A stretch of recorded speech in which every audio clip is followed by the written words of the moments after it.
Eeny, meeny, miny, mo. It's time to start another show. So hang around and don't go away. I'll be right back with Alice Faye. RCA Victor, world leader in radio, first in recorded music and first in television, presents the Phil Harris Alice Faye Show.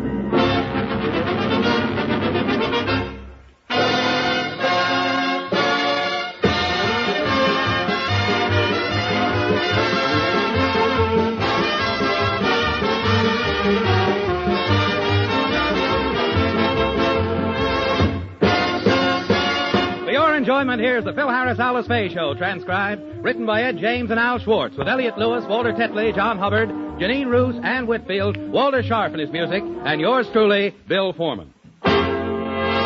Tonight's minor catastrophe is called Phil and Elliot Play Detective, or Jessica, You're Dragging Your Net.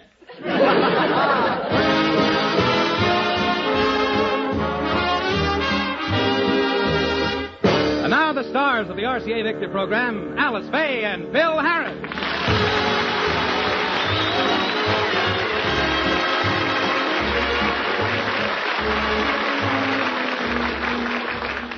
All good things must come to an end, but bad things come to an end as well, which means that Phil Harris's band rehearsal is finally over. Right now we find Phil and Elliot strolling casually up Hollywood Boulevard on what would otherwise be a very pleasant afternoon. Oh, well, a jingle bells, a jingle bells, a jingle all the way. I see by all the papers that the smog is here to stay. A jingle bells, a jingle bells, a jingle all the way. If Santa Claus is late this year, it means he lost his way. A jingle bells, a jingle bells. Hey, Curly, you know something? What? You ain't kidding about the old gent. It's getting to be that time. Yeah, you said it. This time of year is beautiful, ain't it, Al? Decorations all up and down Hollywood Boulevard. The store windows all lit up. The people all lit up. Shame on you. That's no way to talk. Not around Christmas. No, you know what I mean, Curly. Everybody looks so happy and everything. Yeah.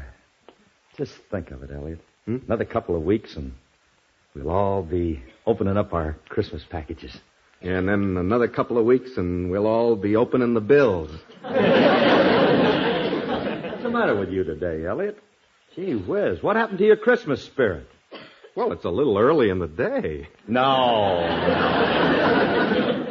I mean you ought to be out spreading joy. You know, buying Christmas presents and stuff like that. I already bought my Christmas presents. All of them? Yep. For everybody? Everybody. Me? Why, Curly, you know I wouldn't forget you. You shouldn't have done it, Elliot.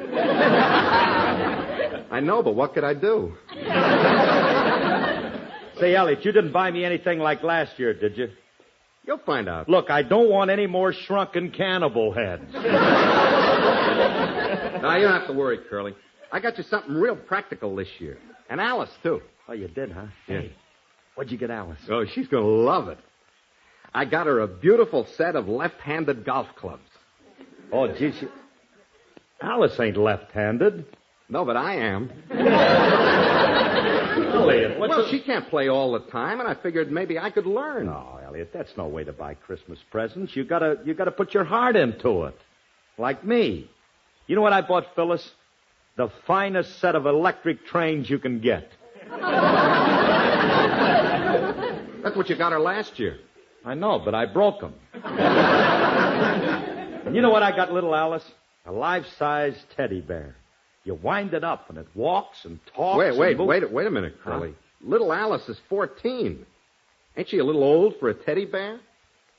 What are you talking about? I'm older than she is, and I've got one. I couldn't sleep without it. Well, as the old lady said when she kissed the cow.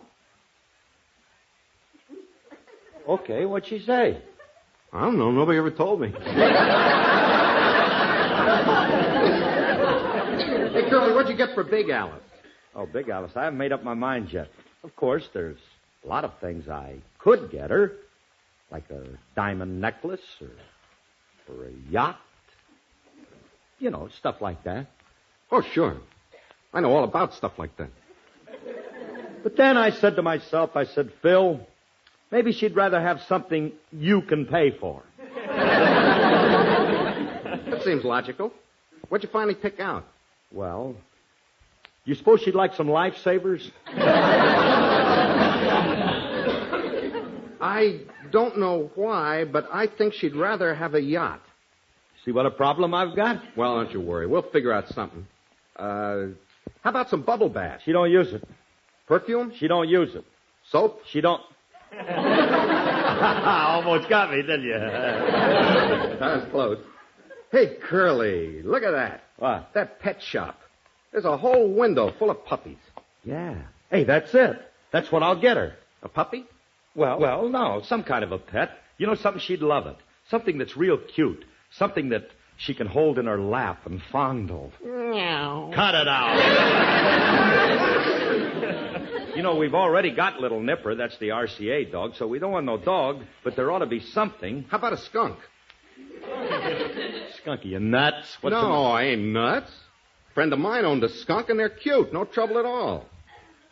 You never have to go looking for them, either.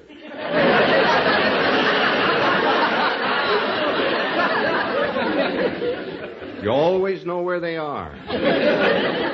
How true. Hey. Look in there. Look at those puppies, Elliot. They're cute little dickenses, aren't they? Hey, look over there. Look at that big one. Where? In the middle. Hey, Elliot, get a load of those floppy ears, that long snoot, and that silly looking thing. Hey, wait a minute. How come he's wearing a necktie? What? Oh, I'm sorry, Elliot. That's you. I saw that reflection in there. Yeah. Well, thanks for picking me out. I always wondered why I had a cold nose. Hey, Elliot, come on. Let's go in there and see what we can see. Okay. Hey, bringing that back already? Oh, good afternoon, gentlemen. Can I be of service? Oh, yes, sir. I certainly hope so. You see, I want to buy my wife a pet for Christmas, and, well, I don't know quite what to give her. Hey, you're Phil Harris, aren't you? Yeah, that's right. Oh, sharp. He knows me. He knows alligators, too.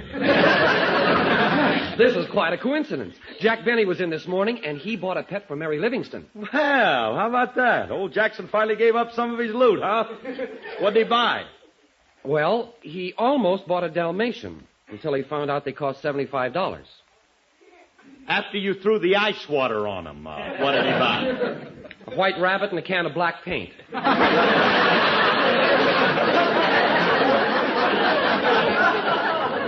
Hey, how about some goldfish, Curly? Nah, they ain't sexy enough. I like to get her something different, something unusual. How about some kangaroos? Some kangaroos. Well, you know, they got those pouches in the front, so I figured we could spot them around the ping pong table and shoot some pool. I'm sorry, but we don't carry kangaroos. Oh, that's too bad. I was just going to order 6 of them. Oh, have you thought of buying one of our feathered friends? You sell Indians? All right, We have a large variety of birds. Oh, perhaps your wife would like a canary. No, I don't think so. She's like every other wife. She likes to do her own chirping. Hey, what's that? That? Oh, that's Arnold, our talking crow. A talking crow, huh? Let's hear him say something. All right, Arnold. Say something for the nice gentleman. Crowy, want a cracker? Hey, he's kind of cute. You know, you could make a real pal out of this young crow. Yeah.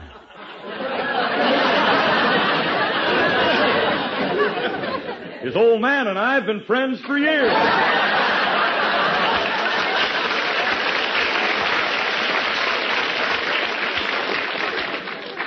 Why don't you buy him, Curly? What, me buy a crow? I wouldn't know what to feed him. Oh, it's very simple. All you need is a little corn. That we got.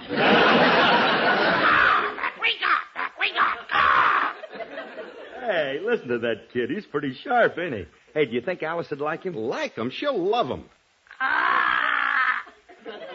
Well, Mr. Harris, have you decided about Arnold? Go ahead, Curly. Okay. I like him. I'll take 'em, mister. Oh, goody. That's what I like about the South. Take me home. Hey, listen to him. He likes me, too. Not you, Alice Faye. Wow. Take me home. Take me home. Okay, but you better learn to love hominy grits, too.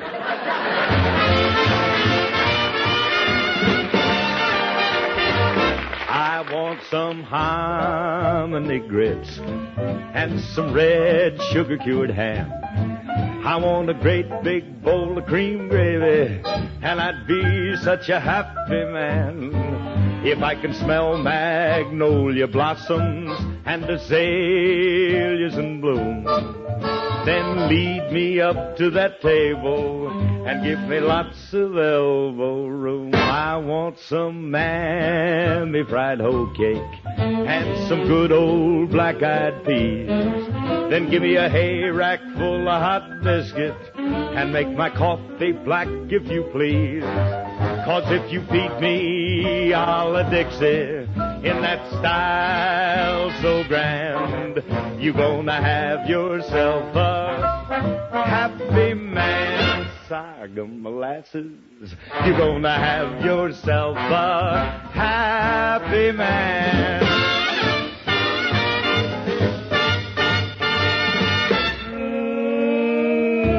Pass them hominy grits. And then I want some of that red-eye there. And then give me a great big bowl of that milk gravy.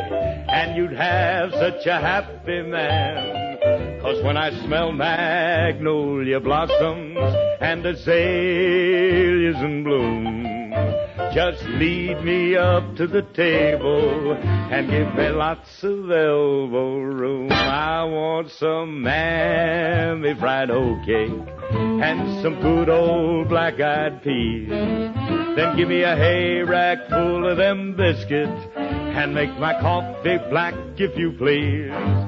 'Cause if you feed me a la Dixie in that style so grand, you're gonna have yourself a happy man. Corn, pone, and honey, you're gonna have yourself a happy man. A hush, puppy, papa, you're gonna have yourself a happy man.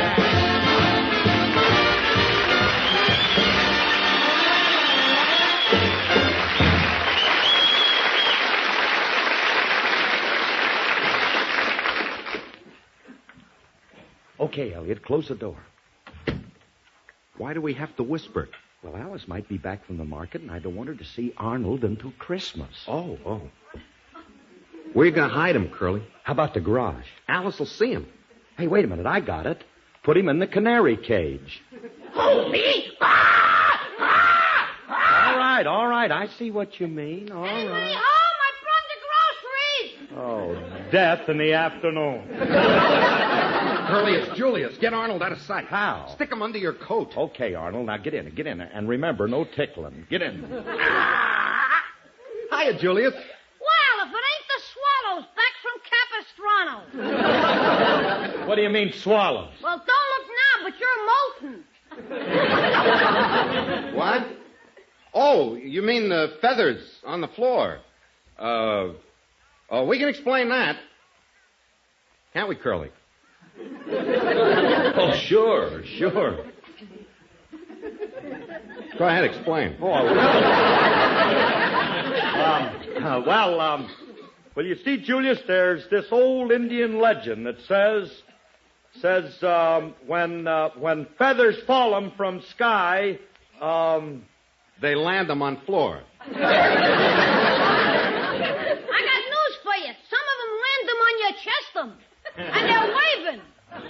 Arnold, cut it out. Huh? He said he's getting stout. I don't know what he said, but his vest is flapping. And he's flipping. What? Boy, it's smoky in here. Yeah, I gotta get a room. A room? You ought to get a padded cell. Julius, I'm getting out of here, but fast. Hit the road, you little fink. Hey, Arnold knows him. Yeah. Hey, Elliot, we still haven't found a place to hide Arnold. How about the attic? He'll be all right there until Christmas, and you can take care of him. Yeah. Hey, that's a good idea. Wait a minute, I'll get the key. Where is it? Right here in this desk drawer. Hold Arnold for a second, will you? Yes, sure.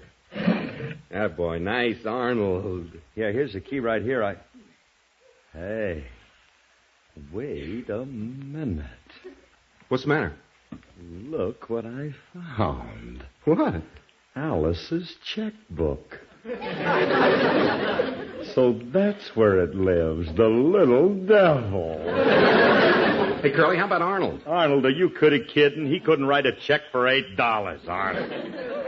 Look at this. I'll just stick him in the closet for now, huh? Okay. Hey, Elliot, have you ever seen so many numbers? Yeah. Wait till I give the bird the brush. Be a good little crow, Arnold. Oh, that Alice. Oh, man, let me just thumb through these stubs. Christmas Seal Fund, $100. Children's Hospital, $500. Oh, ain't she wonderful? Keep reading, Curly. I could listen forever. Boys Town, $300. Bananas, $75. Salvation Army. Wait a minute, Curly. What was that? Salvation Army. No, the other one. About the bananas.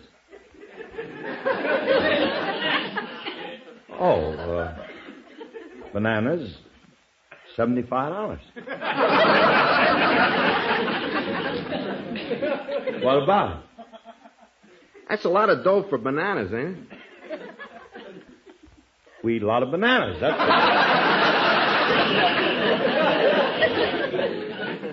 Okay, go ahead. Community Chest, $1,000. Girl Scouts of America, $100. Bananas.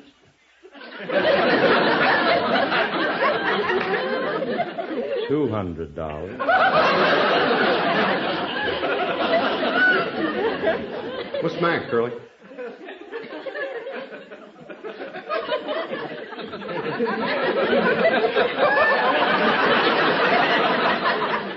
Another $200 for bananas. Boy, you must like bananas.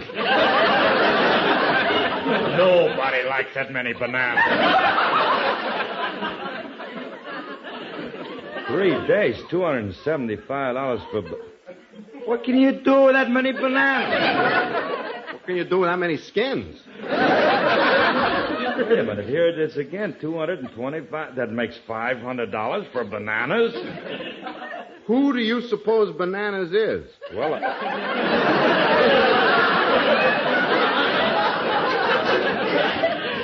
that's bad English, ain't it? Who do you... What? Not what, Curly?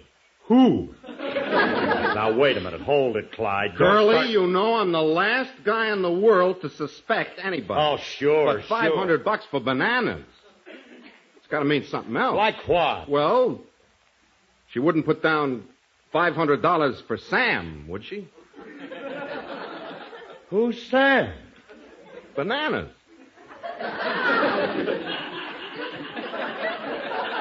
Sam Bananas? Curly, you poor guy. Now, wait a minute, Elliot. If you need a witness, you know me, pal, my right arm up to there. What I need a witness for? Well, you're not going to let Alice get away with it, are you? With what? Sam.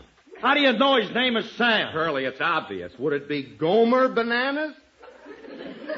No, I don't believe it would. I don't see. It's Sam. Elliot, you got it all wrong. A wonderful girl like Alice wouldn't do a thing like that. She wouldn't? Okay. After all the years we've been married, Okay. we've got a home and 2 beautiful daughters, and besides, she's nuts about me. Ain't she? I said okay. You ought to be ashamed of yourself, even thinking... Uh-oh. What's the matter, Curly? Here's another 200. For Sam? Bananas. Oh, Elliot, what am I going to do? Well, I know what I'd do. All right, now look, let's not jump into this thing. Maybe it means something else. Phil, She wouldn't. Phil, I'm home, and I brought you some... Phil, what are you doing with my checkbook? It's community property, you know. Well, we'll talk about it later. Okay, then we'll talk about something else first. Bananas. Bananas? As in checkbook. Oh, that banana. Yeah, that bananas. Who is he? You wouldn't know him, Phil. He hangs around with another bunch.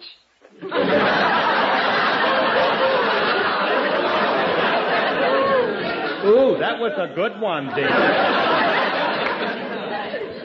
Curly, that alone is grounds for divorce. Alice, now you listen to me. Give me an explanation. Any explanation. Well, I can't talk to you now, Phil. But I've got a right to know. Later, please. I've got to practice my song. You mean now? Right now.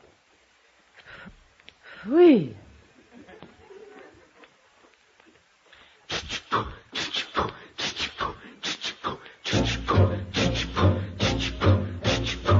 Choo-choo train, chug-chugging at the station. Choo-choo train, conductor pull the cord. Choo-choo train, you know our destination. All aboard. Choo-choo train, chug-chugging out by Jiminy. Engineer, toot-toot-toot-toot-toot.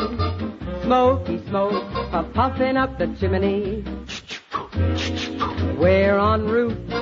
Pour to fix the room, and pour to bring some ice. Pour to get a broom, sweep out the shoes and rise. Pour to thanks a lot, you've been so very nice.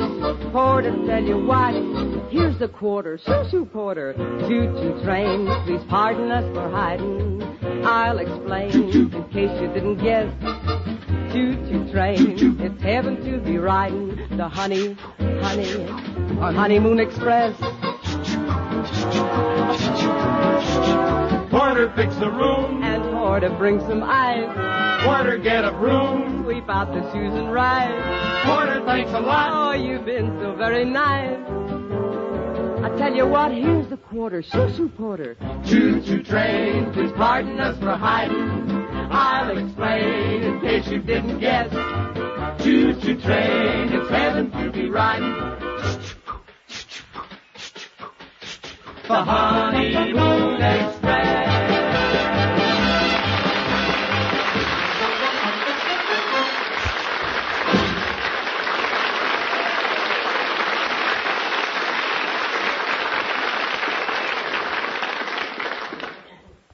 Alice, now can I talk to you, please?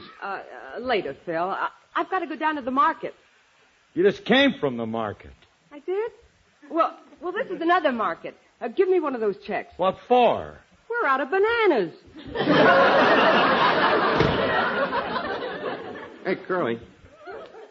Did Alice ever spend any time in Hawaii?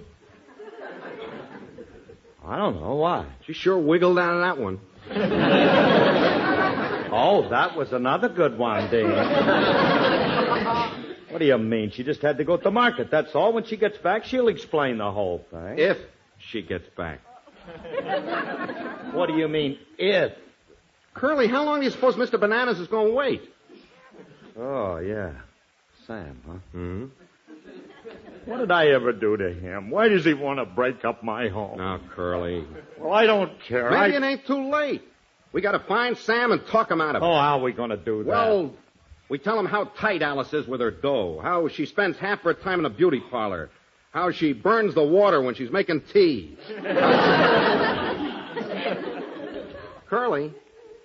Yeah? You sure you want Alice back? Well, sure I'm sure. I'm nuts about her. Even with the burned tea. Then we got to find Sam. Okay, let's hire a detective. Curly.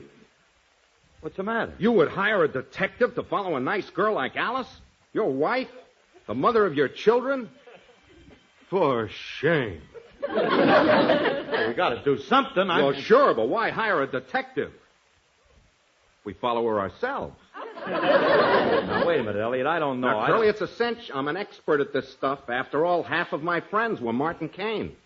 Bill Gargan, Lloyd Nolan, Lee Tracy, Mark Stevens. Art Linkletter? No, he's next. This guy, Sam, will never know what hit him. For your information, I might do the crow before this show's over. For your information, it'll be me. I'm going to...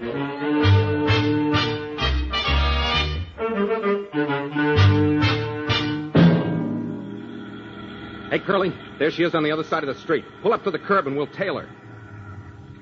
Yeah, there she goes into Cassie's beauty salon. How do you like that? She's taken my appointment. Hey, Curly, she went into the bank. Well, let's get comfortable. If she's counting her money, it'll take all day.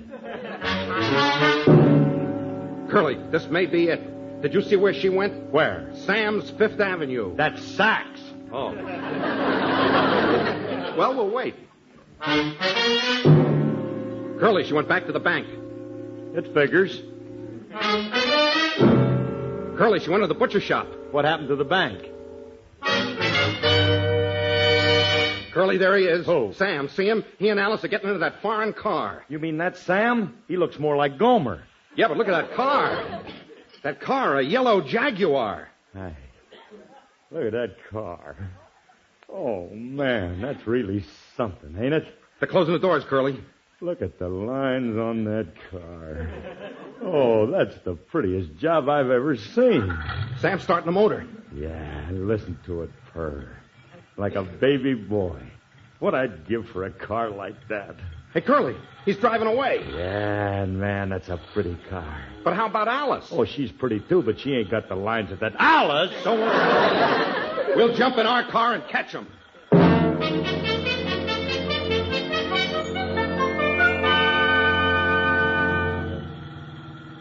As you can see, Mrs. Harris, it's a very comfortable car. Yes, it is a very comfortable car, but I just hope... Hey, Alice! Alice! Oh, it's my husband. Oh, dear. All right, Alice, pull over there. Keep going. But, Mrs. Harris... I said keep going. Faster. Alice, pull over there now. I want to talk to you. Oh, he mustn't find out. Can't you make this thing go any faster? Alice! It won't go over 35. There's a governor on it. Well, take it off. I can. Alice, I said stop that car now. Stop it. Mrs. Harris, I don't want to get into any trouble with your husband. I got news for you. You're in trouble. All right, pull over there, will you? Mr. Harris, you're too close. All right, shove him over, Elliot. Shove him over it is, Captain. Mr. Harris, stop! Stop!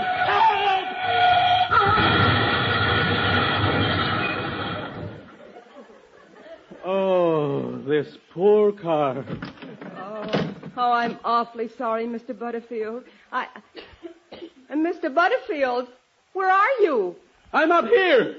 Okay, Sam, start talking. Sam? Don't you get away, huh, bananas? Oh, Phil, if you'll only listen. Listen. I'll listen plenty. We got some questions for Sam to answer. Yeah. What kind of mileage you get on this crate, Sam? About 15 in town, 20 on the road. Good rubber all around? Elliot, will you stop already? Well, I just thought I'd find out. Oh, Phil, you had to spoil everything. I spoil everything. Oh, that's great. You're running around with Sam Bananas and I ain't supposed to do nothing, huh? You ought to be ashamed. You ought to be ashamed. After all the times I've promised to go on the wagon. Just for you.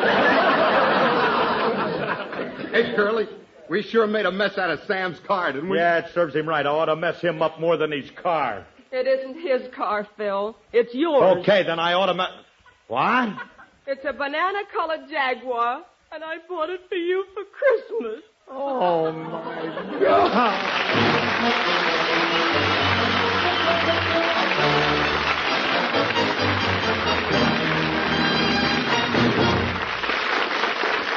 Alice and Phil will be back in just a moment. It costs less than ever to enjoy your favorite music with RCA Victor's new 45 extended play records. These exciting new records bring you twice as much music, up to 15 minutes per record, for as little as $1.40.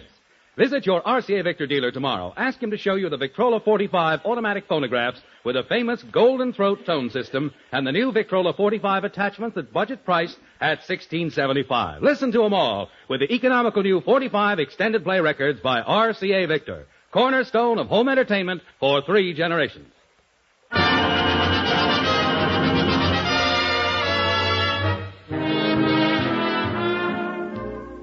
This is Phil again. Part of the thoughtfulness of Christmas giving is to be sure your gifts or cards are received on time. So wrap packages carefully and mail them early, huh? Thanks, and good night. Good night, everybody. Included in this program transcribed were Mel Blanc, Herb Butterfield, and Lee Millar. The part of Julius was played by Walter Tetley. This has been an NBC Radio Network presentation.